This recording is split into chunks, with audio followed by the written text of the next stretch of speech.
தெற்காசியாவை கட்டியாண்ட சோழ பேரரசன் நம் பெரும்பாட்டன் பேரரசன் ராஜராஜ சோழன் தனது குருநாத கரூரார் சித்தரின் அருளாசி பெற்று தட்சிணமேரு எனும் தென்காயிலாயத்தை நிறுவி தமிழுக்கும் தமிழர்களுக்கும் பெருமை சேர்க்கும் விதமாக தஞ்சையில் சிவனாருக்காக அவர் கட்டியெழுப்பிய 1000 ஆண்டு கடந்து கம்பீரமாக நிற்கும் ராசராசேச்சரம் எனும் பெருவுடையார் திருக்கோயிலின் சித்திரை பெருவிழா கொடியேற்றத்துடன் தொடங்கி நடைபெற்றுக் கொண்டிருக்கிறது.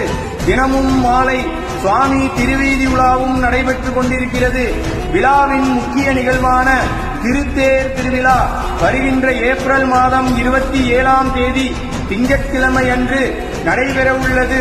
அனைவரும் கலந்து கொண்டு திருவருளை பெற வேண்டுமாய் தஞ்சை சிவபூத கணங்கள் சார்பாக கேட்டுக்கொள்கிறோம்.